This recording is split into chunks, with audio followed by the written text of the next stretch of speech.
जब त्रेता युग में परमात्मा आए, उन्होंने कुछ लीलाएं की। कैसी लीलाएं की?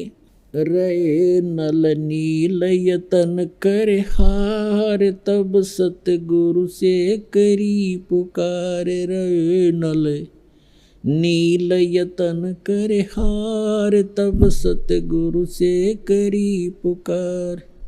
जा सतरेखा लिखी अपार सिंधु पे, सिला तिराने वाले। जा सतरेखा लिखी अपार सिंधु पे, सिला तिराने वाले। धन धन सतगुरु सत कबीर, भक्त की पीड़ मिटाने वाले। भक्त की पीड़ मिटाने वाले, भक्त की पीड़ मिटाने वाले। धन धन सतगुरु सत कबीर, भक्त की पीड़ मिटाने वाले। अब क्या बताते हैं? जैसा कि आप जी ने रामायण के अंदर सुना हुआ है, पढ़ा हुआ है बहुत सा,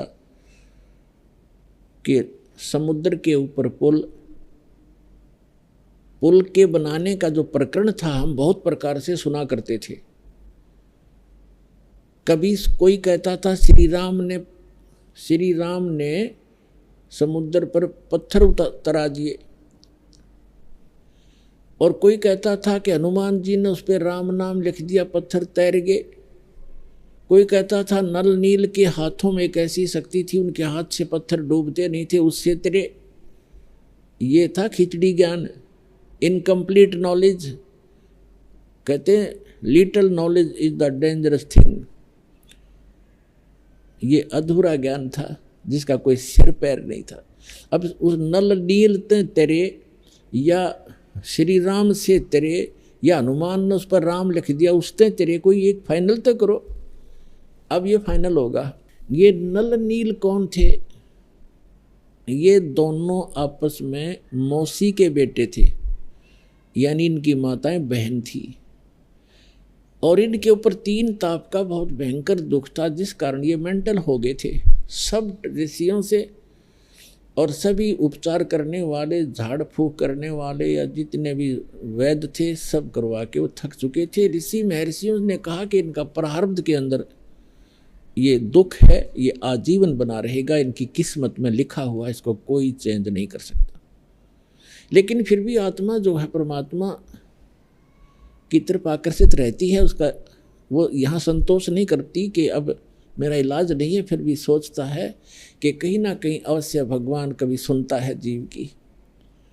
तो वो परमात्मा जब मुनिंदर नाम से आए हुए थे ऋषि रूप में, ऋषि लोग नहरों के दरिया के साथ अपने आश्रम बनाते थे, और वहाँ श्रद्धालु जाते थे, उनसे आशीर्वाद पाते थे, ज्ञान सुनते थे। तो सत्संग कर रहे थे, क्या करते थे? परमात्मा मुनिंदर नाम में आए थे। नल और नील को पता चला कि कोई ऐसे संत हैं जहाँ जाने से सब दुख दूर होते हैं, और भी बहुत से बूढ़े बुजुर्ग, रोगी या जिज्ञासु जाने लगे। फिर वो नल नील भी चले गए। नल नील ने जाके ज्यों ही परमात्मा के चरणों में प्रणाम किया, और परमात्मा कबीर जी, मुनिंदर जी ने आशीर्वाद दिया, वो दोनों स्वस्थ हो गए।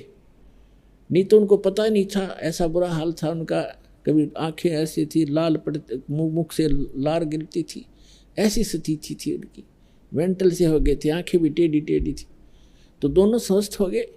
जो रोग था मानसिक शारीरिक, वो सब समाप्त हुआ।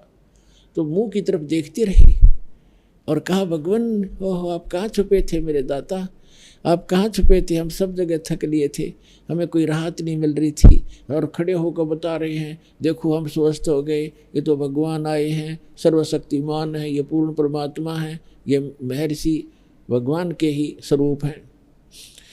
उन्होंने दीक्षा, परमात्मा से दीक्षा ले ली, फिर सेवा करने लगे। बूढ़े बुजुर्गों की सेवा करें, रोगियों की सेवा करने लगे। उनके बर्तन धोने, कपड़े धोने के लिए ले जाते हाथ जोड़ जोड़ के, क्योंकि सत्संग में बताया जाता है कि यह सेवा भी एक आपको बहुत पुण्य देती है। परमात्मा पुण्यात्मा हमारे पाप जो है ना कई प्रकार के होते हैं। जैसे कपड़ा मैला हो जाता है और इसमें कई प्रकार के मैल लग जाते हैं, तो कुछ मैल ऐसे होते हैं जो केवल पानी में डालने से सब ठीक हो जाते हैं, जैसे रेत लगा है, गारा लगी है। और कुछ ऐसे मैल होते हैं जो साबुन के प्रयोग से ही साफ होंगे, और कुछ ऐसे मैल होते हैं कि उसको ड्राई क्लीन ही करना पड़ता, उसका कोई विकल्प नहीं रहता। तो इसी प्रकार हम युगों युगों से अपने इस अंतःकरण रूपी कपड़े को ऐसे मैला किए बैठे हैं। तो जैसे उसी मंत्र जाप से कुछ एक को तो जल्दी आराम हो जाता है, तो उसका मैला थोड़ा था, वो थोड़ा मैल था, जल्दी उतर गया, साफ निर्मल हुआ। और किसी का ज़्यादा है तो उसको सारे ट्रीटमेंट करने पड़ेंगे। तो उसके लिए कुछ पाप ऐसे हैं हमारे जो सेवा से कटते हैं।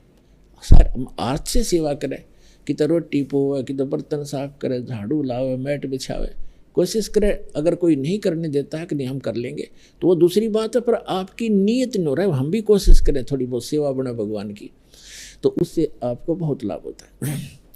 और दूसरा ये है, जैसे सत्संग सुनने से ज्ञान यज्ञ है, इससे भी आपको कुछ पाप आपके नाश होते। संत के दर्शन से भी आपके कुछ प्रकार के पाप उसी से नाश होंगे, और कोई तरीका नहीं। और अन्य प्रकार के जो घोर पाप हैं वो मंत्र से साफ होंगे। तो मंत्र से साफ जो होंगे, मैल खत्म होंगे, पाप कटेंगे। और जो आपकी सेवा और दान से कटेंगे, वो मंत्र के, जो मंत्र से कटेंगे वो मंत्र से ही कटेंगे, और जो दान से कटने वो दान से ही कटेंगे, मंत्र से नहीं कटेंगे। तो इन सब का सामूहिक सभी मिलकर के आप सबच हो पाओगे, पाप रहित हो पाओगे, भक्ति युक्त हो पाओगे। तो ये सारी क्रियाएं करनी चाहिए और श्रद्धा से करें। तो उनको ये पक्का हो गया था। परमात्मा ने कहा बेटा तुम बर्तन साफ किया करो, और बुजुर्ग सेवादार जो भक्त हैं ऐसा है, उनके कपड़े साफ करा करो, तुम्हें बहुत पुण्य मिलेगा। इस कुछ आपके पाप ऐसे हैं जो ऐसे कटेंगे। तो उन्होंने वो दृढ़, क्योंकि गुरु वचन पर डट गए, कट गए फंद 84 के, उनको पक्की धारणा होगी गुरु जी ने जो बोला ऐसे करेंगे, नहीं हमारे पर फिर आपत्तियाँ आ जाएंगी। तो वो कपड़े ले जाते, वृद्धों के कपड़े धोते, बर्तन ले जाते, बर्तन धोते।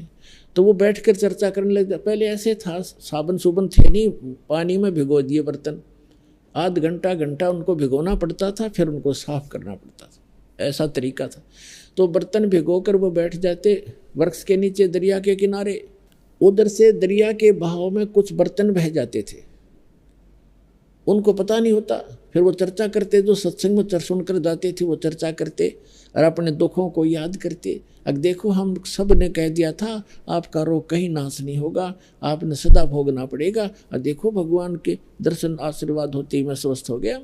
ओहो ये तो परमात्मा है, हमारा भाग्य उदय होगा। इस तरह चर्चा करते, उधर से एक बर्तन बह जाते, उनको पता नहीं लगता। वैसे मोटे दिमाग के थे, गिनती कावा नहीं थी। वह जितने शेष बचे होते उन्हें मांझ धो कर ला कर रख देते। ऐसे कपड़ों का करते, वो भी बह जाते कुछ। तो जो जिसका बर्तन नहीं मिलता, कपड़े नहीं मिलते, वो दुखी हो जाते और कहते भाई नल नील आप ये सेवा ना करो हमारी, क्योंकि हम अब कहाँ से लाएं, हमने तो रहना 4-5 दिन यहाँ पर, बर्तन कहाँ से लाएं, दूसरे कपड़े नहीं। तो उनको 1-2 बार कहा, वो कहते ठीक आगे ध्यान रखेंगे। वो फिर वही व्यवस्था। फिर उन्होंने कहा गुरु जी से बता दी एक दिन कि महाराज जी आपके सेवादार अपने भक्त हैं, ये हैं तो अच्छी आत्मा, परंतु ये बोले बाले। तो दूसरे जो और भी सेवादार जाते थे वो बताते आकर के, ये बातें करने लग जाते हैं, ध्यान नहीं देते और वो बह जाते हैं इनके। हमने कह भी लिया इनको कई बार। तो उन्होंने कहा जी गुरुजी इनको कहो हमारी सेवा ना करें, हमारे तो कोई कपड़े नहीं है, कपड़े चले गए, ऐसे हो गया। तो परमात्मा ने कहा बेटा तुम छोड़ दो, इनकी सेवा ना करो, तुम और सेवा कर लो। तो उन्होंने चरणों में पड़ गया, माफ़ी मांगी, क्षमा याचना की, गुरुदेव हमारी सेवा ना छीनो। वो डर गए कहीं गुरुजी नाराज हो गए और तुम्हारे ऊपर फिर आपत्ति आ जाएगी, यह सेवा नहीं करी था। तो चरणों में पड़ गए, बुरी तरह रोए, वो डरे हुए थे कि कहीं फिर वो विपता आ गई तो मर जाएंगे। तो समझ गए परमात्मा भी अंतर्यामी थे, कहने लगे बेटा कोई बात नहीं, करो सेवा, तुम करो सेवा। और आज से आशीर्वाद दे दिया, तुम्हारे हाथ से पत्थर भी नहीं डूबेंगे जल में। और तो बात क्या है, पर बर्तनों की तो बात क्या है। तो वो आशीर्वाद दे दिया परमात्मा ने। पहले कांसी धातु के, कांसी धातु थी, उसके थाली बेले हुआ करती, और उसको वो पानी में डूबा करते, वो रह ही नहीं सकते। तो परमात्मा ने उस आशीर्वाद के बाद वो कांसी की धातु भी बेले भी पानी पन्नों के उन्हें तैरने लग जाते, भरे भरे भी। और वस्त्र रख दिए, जहाँ उन्होंने रख दिए वहीं रह गए, वही उठावा तो उठा, दूसरे तो उठे भी को नहीं। अब और भगत भी कोशिश करो ना, तो एक कपड़े ने पकड़ कर 3 खींचे वो ना हल्ला, और वो उठाओ जब उठ जाए। तो उन्होंने कहा भी गुरु जी ने इनको शक्ति दे दी, जादू दे दिया इनके हाथ में। कहने का भाव ये है दास का कि फिर वो जो फिर ये क्या हुआ, जो अब क्योंकि इतना समय थोड़ा रह गया, संक्षिप्त तो बताऊंगा। तो जब लंका के ऊपर श्री रामचंद्र जी ने चढ़ाई करनी थी उस पर सीता को छुड़वाने के लिए, तो उसके सामने समस्या आई कि रास्ता नहीं समुद्र में, कैसे सेना को लेकर जाऊं। उस समय आपने भी सीरियल भी देखे होंगे, उसमें घुटनों पानी में खड़ा होकर श्री राम जी ने 3 दिन प्रार्थना की समुद्र से कि मुझे रास्ता दे दे। जब नहीं रास्ता दिया समुद्र ने, कहते हैं लक्ष्मण से कहा था, लक्ष्मण मेरा अग्नि बाण दे, ये लातों के भूत बातों से नहीं मानते। अब जो ही उस तीर से समुद्र को फूकना चाहा अग्नि बाण से, उसी समय समुद्र विपर रूप धारण करके, ब्राह्मण रूप धारण करके बाहर आ गया और कहा प्रभु ए मालिक, इस मुझे ना फूक, सारी पृथ्वी का बैलेंस बिगड़ जाएगा, इसमें ना जाने कितने जीव पनाह पा रहे हैं, शरण पा रहे हैं, वो सब नष्ट हो जाएंगे, आप आपके भागी बनोगे और फिर ये इतना गड्ढा बन जाएगा, आप किसी प्रकार भी नहीं जा पाओगे। आप ऐसा काम करो, सर्प भी मर जावे, लाठी भी ना टूटे। श्री रामचंद्र जी ने कहा कि बोलो वो कौन सा तरीका बताइए। कि आपकी सेना में नल और नील नाम के 2 आपके सेना के अंदर हैं, शिल्पकार भी हैं वो, उनको उनके गुरुदेव से प्राप्त, उनके हाथ में एक शक्ति है, उनके हाथ से पत्थर भी नहीं डूबते, आप उनका सहयोग लीजिए। नल नील को बुलाया गया, नल नील से पूछा कि क्या तुम्हारे हाथ में ऐसी कोई करामात है। तो उस दिन वो फोड़ गए, अभिमान हो गया उनमें कि हाँ जी है, कि कुछ ट्राई करके दिखाओ भाई, ट्रायल दिखाओ। नल नील ने उठा के पत्थर, दोनों ने एक एक पत्थर उठाया रखा, दोनों डूब गए। फिर उठा के लाए, वो दोनों फिर डूब गए। अब उस असमंजस में पड़ गई, या क्या हुआ आज हमारे साथ। उनके मन में ये वहम हो गया, उनके अभिमान छा गया कि यदि हम कोई प्रार्थना अपने गुरु से करेंगे तो ये न सोचेंगे ये तो शक्ति कहीं और से लेते हैं, इनमें नहीं है। यानी उनके मन में ऐसा कोई दोष गुरु जी के प्रति आया। तो परमात्मा कहते हैं, हाँ उसी समय उसने बताया, क्या नाम है, विपर रूपधारी समुद्र ने कहा कि नलनील तुमने गजब कर दिया, तुमने आज अपने गुरुदेव को याद नहीं किया, जिस करके तुमने हानि करी। याद करो उस परम पिता अपने गुरुदेव को, गुरु को याद करके कोई काम करना चाहिए, तब सफल होता है। नलनील भी समझ गए इस बात को। तो पुण्यात्माओं, परमात्मा कहते हैं कि जैसे माता गर्भ को रख है यतन बना, और ठेस लगे तो छन होए, तेरी ऐसे भक्ति जावे। जैसे किसी बहन को गर्भ होता रहता है और वही जानती है उसको कैसे प्रफुल्लित किया जाएगा। रात्रि के समय करवट लेती है तो भी डरती है कहीं दाब ना आ जा, मेरा लाल खराब हो जा। चलते फिरते भी बहुत सावधानी बरतती है, कहीं पैर ना ऊंचे नीचे में टिक जा और मेरा बच्चा गर्भनाश हो जाए। तो कहते हैं ये भक्ति जिस दिन आपको सत भक्ति सत्संग से, पूरे संत से मिलती है, ऐसे आपके अंदर एक भक्ति रूपी लाल आपकी आत्मा में शुरू हो जाता है बनना। और उसको ऐसा सावधानी से प्रफुल्लित करना पड़ेगा जैसे माता गर्भ को राख यत्न बना और ठेस लगे तो छन्न हो, तेरी ऐसे भक्ति जावे, नाश हो जाएगी भक्ति का। फिर रोती रह जाती वो बहन, उसका पेटा नहीं भरता, जिसका गर्भ नाश हो जाता है। फिर शुरुआत कभी हो ना हो। तो इसलिए पुण्यात्माओं, नलनील ने यह गलती करी, उसकी सजा तुरंत मिली। फिर उन्होंने भगवान परमात्मा को याद किया। रे नल नील यतन कर हार, तब सतगुरु से करी पुकार। रे नल नील यतन कर हार, तब सतगुरु से करी पुकार। जा सतरेखा लिखी अपार सिंधु पे, सला तिराने वाले। जा सतरे खाल की अपार सिंधु पे सिला तिराने वाले, धन धन सतगुरु सत कबीर भक्त की पीर मिटाने वाले। तो परमात्मा पहुँचे जब उन्होंने हृदय से याद किया। और रामकृष्ण कौन थे, इनको तो हम वैसे सुप्रीम पावर मान रहे थे, ये भी जब दुखी होते हैं परमात्मा याद करते हैं। और गरीबदास जी ने कहा कि रामकृष्ण सतगुरु सहजादे, ये भी तो उस परमात्मा के सहजादे हैं, ये अच्छी आत्माएं, आपसे भी अच्छे हैं उनके प्यारे बच्चे, लेकिन ये भ्रमित हो गए, काल का फंस गए, इनका दुरुपयोग कर रहा, ये मानने को तैयार नहीं है। लेकिन कोई भी बच्चा माता पिता का बिगड़ जा, गलतियां करता है भारी भारी, तो भी उनके हृदय में जगह नो की नो रहती है। बेटा तो है ही, बेटी तो है ही, वो ममता तो साथ ही है। तो परमात्मा के बारे में गरीबदास जी ने कहा कि रामकृष्ण सतगुरु सहजादे और भक्ति है तीनों होए प्यादे। कहते तीनों देवा कमल दल बसे, ये तीनों देवता हमारे कमलों के अंदर रहते हैं। और ब्रह्मा विष्णु महेश, और प्रथम इनकी वंदना, फिर सुन सतगुरु उपदेश।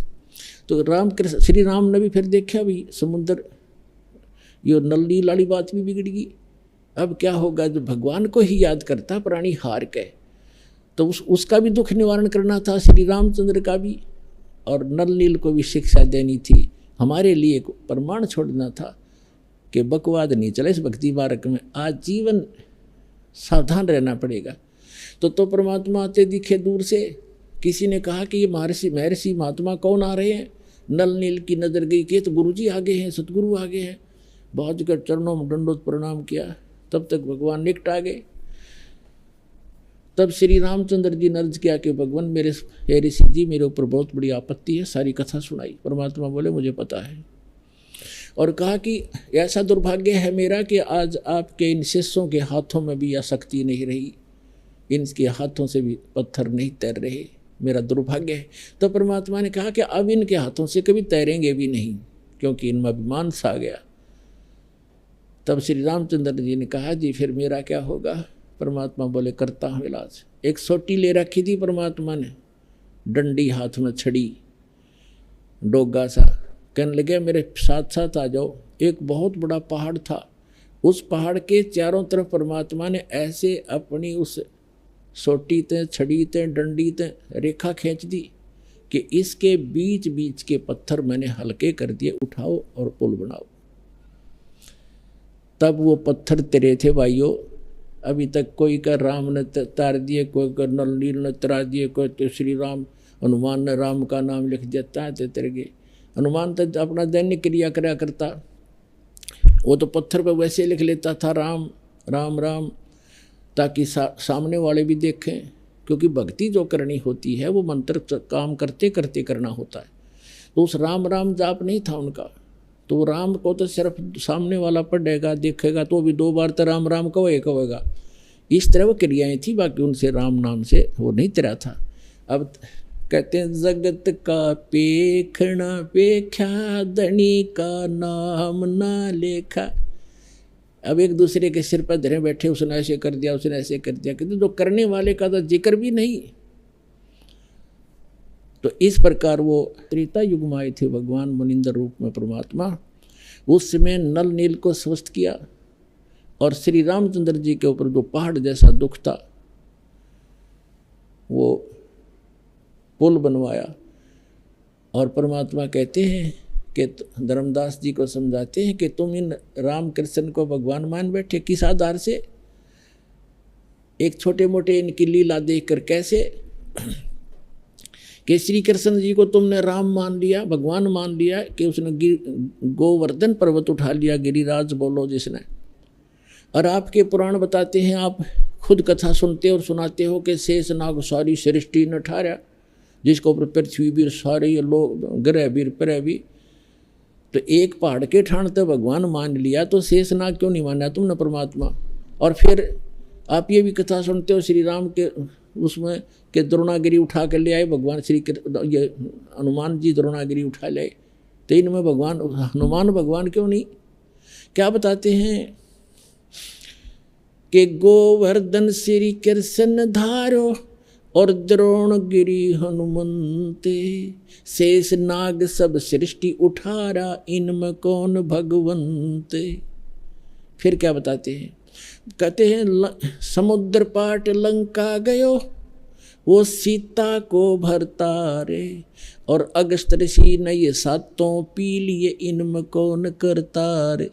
एक अगस्त ऋषि वे हैं जिनमें ऐसी सिद्धि थी कि उन्होंने एक घूंट में सातों समुद्रों को पी लिया था, खत्म खाली कर दिया था इसको, फिर प्रार्थना करी तो वापस उसको छोड़ा था। तो परमात्मा कहते हैं तुम मानते हो कि श्री रामचंद्र जी ने समुद्र पर पुल बना लिया इसलिए भगवान मान लिया। कहते अगस्त ऋषि ने सातों पी लिए थे, वो क्यों ना भगवान माना। फिर कहते काटे बंधन विपत में, कठिन कियो संग्राम, चिन्हो रे नर प्राणिया, ये गरुड़ बड़ो के राम। ओए होए, कहते तुम्हारा भगवान श्री रामचंद्र जिसको तुम भगवान मानते हो, वो तो नागफास में आ गए थे सारी सेना सब समेत, और गरुड़ ने आकर तुम्हारे भगवान का बंधन काटा था श्री राम का। तो गरुड़ बड़ा हुआ, तुम्हारा श्री राम बड़ा हुआ, कुछ तब बुद्धि तो काम ले लो। भजन करो उस रब को जो दाता है कुल सबका, भजन करो उस रब को जो दाता है कुल सबका।